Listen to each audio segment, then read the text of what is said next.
bored with the, I just hate Trump more than you do, people. How could you go to a dinner? It shows I hate Trump more than you.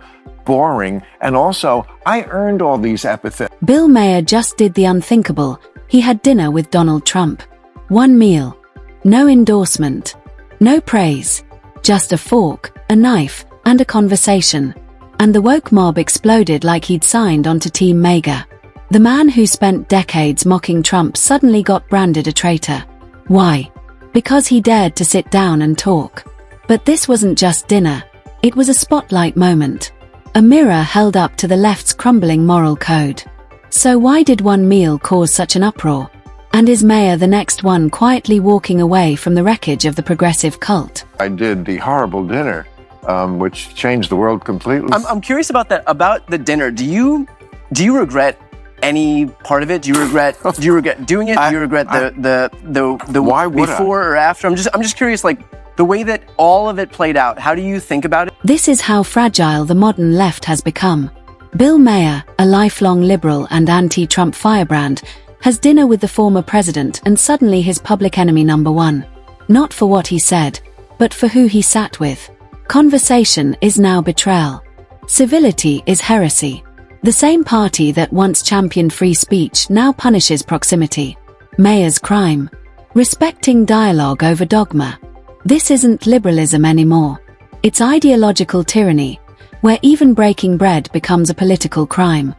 From before the dinner, the 10% or live on blue sky just found another thing to hate me for. But their hatred looks ever stupider as time goes by, because their big fear was that, oh my God, I was going to be seduced.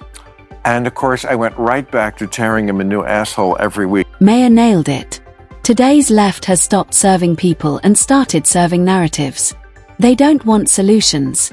They want slogans. Every issue is weaponized. Every crisis is a tool to demonize the right, even if it means rooting against their own country. Rising crime, inflation, border chaos, they ignore it. Why? Because acknowledging it might help someone they hate. That's not policy. That's a performance. And when Maher says, hey, maybe we should actually fix something, the left calls him a sellout. It's not politics anymore. It's theater, and the audience is leaving. To my show, that's fine. You don't have to. I don't hate anybody or dislike anybody who doesn't watch it. But then you can't comment, because if you have been watching it, you see that I didn't change one bit. So there was no argument there except your emotion. It's cannibalism with a blue check mark. Support a gay conservative. You're a bigot. Question trans ideology. You're a Nazi. Share a meal with Donald Trump. Congratulations. You're Satan. That's the purity test of the new left. Bill Maher learned that the hard way. Decades of roasting conservatives meant nothing the moment he challenged his own side. The second he stopped kneeling to the dogma, they turned on him harder than they ever turned on Trump. That's not a party. That's a cult. You're invited to the White House for a private dinner with the president. Really? You don't go? Well, then you're a fucking idiot, in my view, no matter who the president is. 2, he has all the power. So, maybe you should talk to him. And then, part 2, okay, I had to make a report on it once people knew I went. Should I lie? No, that was not an option. Never has been for me. That's my bond with my audience. So I told him the truth that, yeah, that guy who lives there is different than the one you see on TV. And I kept saying over and over in the piece, I'm just reporting. You make your decisions. You do what you do.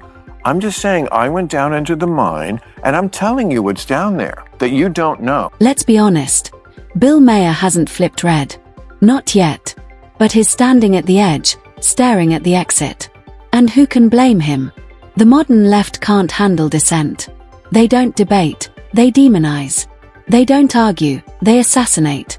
Maher spent 20 years torching the right, but now he dares to say, maybe they're not all villains, and suddenly he's radioactive. He's not drawn to the gop out of love. He's being pushed there by disgust. Disgust at a party that's become judgmental, dishonest, and allergic to truth.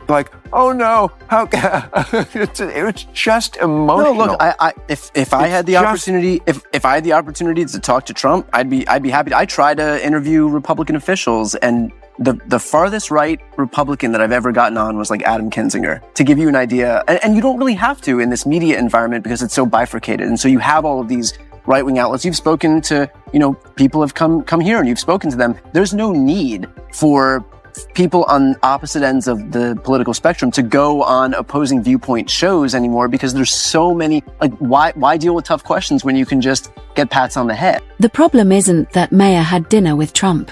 The problem is that the left sees listening as betrayal. Question gender orthodoxy. You're a monster. Criticize open borders. You're a xenophobe.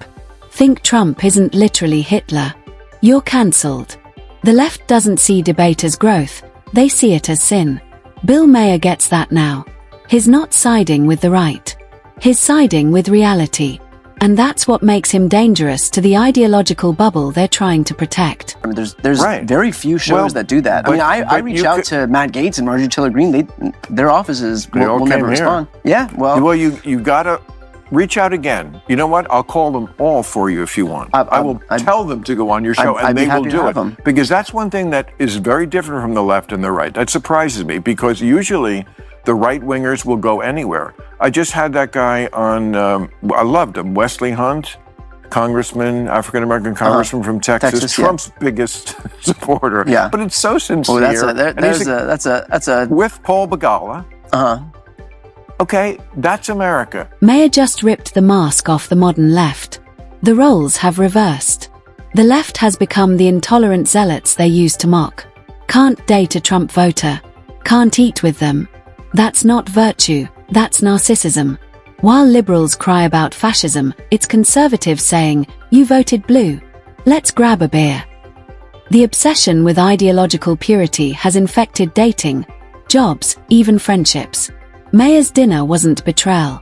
It was a reminder of how sick the culture has become and how badly it needs a wake-up call. This is going to change the world. I'm saying, your shot, doing nothing, not engaging, has zero chance. Yeah. Mine, this guy, I'm telling you, I know this cat a lot better than I did before. He's a people person. He talks to people. You have to keep the lines open. The stupidest thing the left does, and this dinner is a perfect example of it, is having this attitude toward the right that we won't even break bread with you. Yeah. We are so far above you that we won't even sit down at the same table with you. Look, that is their attitude, and that makes me sick too. Even Gavin Newsom, yes, Hair Gel Newsom himself, is starting to whisper the truth. The left is toxic. And when even the Prince of California says it's gone too far, you know the rot runs deep. Speak out against the narrative, and boom, you're gone. Fired, unfriended, unfollowed. Nobody wants to live in fear of their own opinions. Maher's not saying anything radical.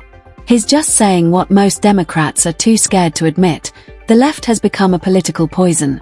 And the exodus has already begun. Break bread. And by that what makes them hate the left so much. They think that they're deplorables. We're deplorables, and you won't even sit down to dinner with us. Well, good luck. See how far that gets you. Well, I mean, right now, look, we're in a position where Democrats lost the popular vote. They lost the electoral vote, and so we no longer have the luxury of excommunicating people from the party who are problematic. And so that, I think that's... Or not talking to the other party. Maher's not warning about some distant collapse.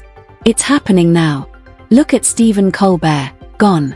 Once the king of smug liberal comedy, now just another casualty of monotone anti-Trump rage. The audience checked out. Why? Because moral sermons don't make people laugh. Meanwhile, Bill Maher, who actually talks to people across the aisle, is still standing strong. People want honesty, not hysteria. Dialogue, not dogma. But the left would rather destroy their own than admit Maher might have a point. Right there reminds me. See, I have standing to talk to the Republicans because, one reason I'm bored with I just hate Trump more than you do, people. How could you go to a dinner? It shows I hate Trump more than you. Boring. And also, I earned all these epithets. Bill Maher's show is still on air for one simple reason. He treats people like grown-ups. No screaming. No tribal tantrums. Just unfiltered opinions. Meanwhile, Joy Reid is tanking. Stephen Colbert got chopped. Samantha Bee became a footnote. Why? Because their shows weren't comedy, they were therapy for fragile liberals. Maher didn't drink the Kool-Aid. He kept thinking for himself. And that's why people still watch. The woke brigade tried to cancel him.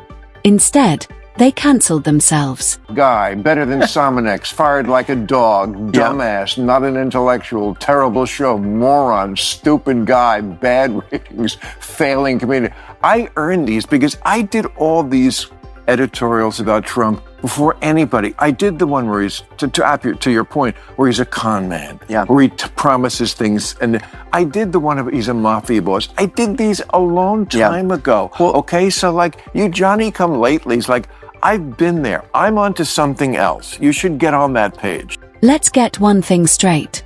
No one's asking the left to start loving Trump. We're just asking them to grow up. Debate, don't destroy. Disagree without dehumanizing. And that's exactly what Bill Maher is doing. That's why he's still relevant. That's why he's still respected. If Democrats stopped acting like elitist snobs and started acting like citizens, they might actually win again. But if they keep lashing out, keep labeling everyone who disagrees as evil, they'll lose everything. Maher didn't betray the left. He exposed it. The question is, will they listen or keep eating their own?